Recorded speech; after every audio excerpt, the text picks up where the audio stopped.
25 जनवरी 2025 एक बहुत ही important day है फ्रेंड्स। उस दिन बहुत सारे प्लैनेट है, आई थिंक 7 प्लैनेट्स अलाइन होंगे। सो बहुत ही एक अलग एनर्जी होगी उस दिन की। तो इस जो जनरल कलेक्टिव रीडिंग में हम चेक करेंगे कि उस दिन जो है आपको कैसी रहेगी आपकी एनर्जी, क्या हो सकता है उस दिन आपके साथ। ये जनरल कलेक्टिव रीडिंग रहेगी for all the zodiac signs. And welcome to soothing souls. तो देखते हैं उस इम्पॉर्टेंट डे में कुछ इम्पॉर्टेंट हो सकता है आपके साथ, क्या आपकी इमोशंस रहेंगी, क्या सिचुएशन आपके सामने आ सकती है। सो पॉजिटिव होके सोचिए तो अच्छा ही होगा। And 25 January 2025 is a very important day. बहुत सारी एनर्जीज जो हैं वो शिफ्ट होंगी, चेंज होंगी। Let's see what can happen on this particular day.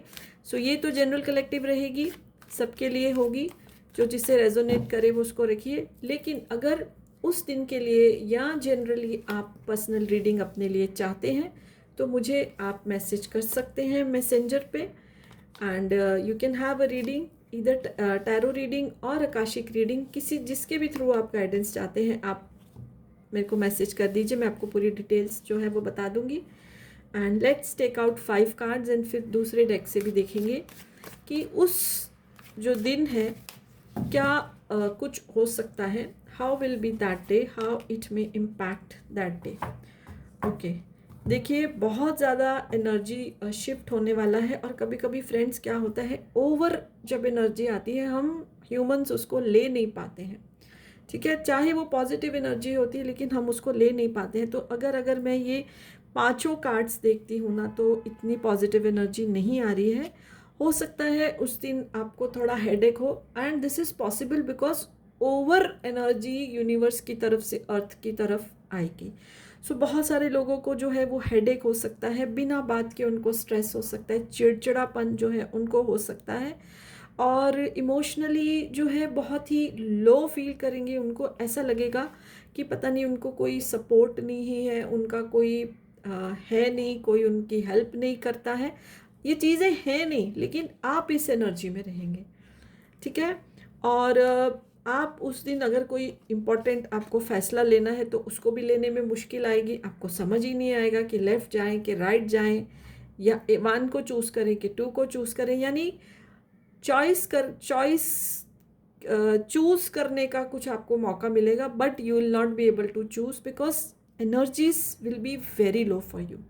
ठीक है, बट एक पॉजिटिव चीज़ आ रही है कि आप फिर भी अपने आप को जो कंट्रोल में रखेंगे, अपने इमोशंस को कंट्रोल में रखेंगे। ऐसा नहीं है कि सर दर्द हो रहा है या तबीयत ठीक नहीं तो उसका गुस्सा किसी पे निकाल दीजिए, नहीं, आप अपनी इमोशंस को अपने कंट्रोल में रखेंगे तो ये आपकी इनर स्ट्रेंथ को भी जो है वो बताता है। और बॉटम ऑफ द डेक की एनर्जी आई थी clinging to the past. So overall मतलब देखिए, मैं कहना चाहती हूँ कि लो इमोशनल एनर्जी रहेगी। जो चीज़ें बीत गई, जिनको चेंज नहीं कर सकते, उनकी तरफ ध्यान जाएगा। तन्हाई महसूस होगी, चाहे सारे आपके आसपास हैं, हमेशा आपकी हेल्प करते हैं, बट उस दिन आपको लगेगा कोई नहीं है, अकेले हैं आप। सो ये इमोशंस का खेल होगा, ये एक जैसे माया जाल होगा विच इज़ नॉट ट्रू। और ये इसलिए होगा क्योंकि इतनी एनर्जी आ रही है। देखिए, जैसे अगर एक ग्लास है उसमें हम पानी या जूस डालते जाए तो वो बहना शुरू हो जाएगा, वो कंटेन नहीं करेगा उसको, उसकी एक लिमिट है। तो वहीं तक वो उस लिक्विड को लेगा, फिर वो बहना शुरू हो जाएगा, फिर वो नुकसान होगा, बाकी आसपास की चीज़ें जो है वो गीली हो जाएंगी उससे। तो इस तरह से जितनी हमको एनर्जी हम ले सकते हैं हम उतनी ही ले सकते हैं। लेकिन उस दिन चूँकि 7 प्लैनेट्स अलाइन करेंगे, सो वेरी मच यहाँ बोलेंगे बहुत सारी एनर्जी जो है यूनिवर्स की तरफ से आएगी। तो हमारा जो माइंड है, हमारी जो रिस्ट्रिक्शंस होती है माइंड की, वो पूरी चीज़ों को कंटेन नहीं कर पाएंगे। और इसलिए हम में से बहुत सारे लोग जो हैं इन इमोशंस से गुजरेंगे, इन चीज़ों को फील करेंगे, नॉट वेरी पॉजिटिव। एंड बहुत सारे लोगों को जो है वो हेडेक हो सकता है। तो चलिए दूसरे डेक से भी देखते हैं कि क्या हो सकता है उस दिन के लिए। लेकिन निराश नहीं होना, एक बड़ी पॉजिटिव चीज़ है ये कंट्रोल की।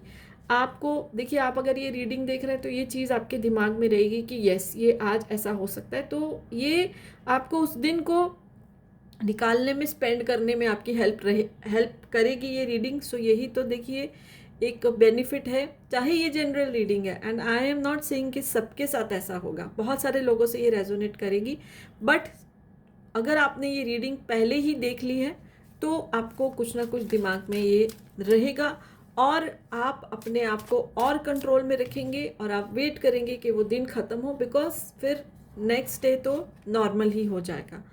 Completion, I will take out 3 cards, impasse and gossip. तो देखिए वही है, आप इस दिन को कैसे भी, क्योंकि आपने ये रीडिंग देखी है, आपको समझ में आएगा कि ये दिन की एनर्जी है, आपकी इंडिविजुअल एनर्जी नहीं है। बिकॉज देखिए हम इस धरती पे रहते हैं, इसका इन्वायरमेंट हमारे को इम्पैक्ट करता है, उससे हम अपने आप को अलग नहीं कर सकते। So you will just want this day to pass, which is a very good thing. उसके लिए आप अपना ध्यान थोड़ी तरफ दूसरी तरफ करेंगे, ठीक है। आपके लिए यही गाइडेंस है कि आप अपने आप को अकेला नहीं समझिए, क्योंकि आप अकेले नहीं हैं, आपको ऐसा लग रहा है तो आप अपने लव्ड वंस के साथ थोड़ा टाइम स्पेंड करिए, गॉसिप भी करना है तो करिए, कैसे भी करके अपना जो मूड है उसको ठीक रखने की कोशिश करिए, नहीं तो बहुत मुश्किल हो जाएगी। और जो चीज़ें अधूरी छोड़ी हुई हैं उसको कंप्लीट करिए, यानी अपने आप को बिजी रखिए, and the day will pass and everything will be okay the next day. So यही देखिए निकल कर आ रहा है। सो ये गाइडेंस है आपके लिए, आपसे रेजोनेट करे तो आप इसको फॉलो करिए एंड मुझे कमेंट करिए, जो भी इस इमोशन से गुजरा है उस दिन, तो मुझे कमेंट करके बताइए, तो मुझे भी अच्छा लगेगा कि रीडिंग आपसे रेजोनेट हुई है। और पेज फॉलो नहीं किया तो कर सकते हैं। So yes, bye fun and blessings to all of you.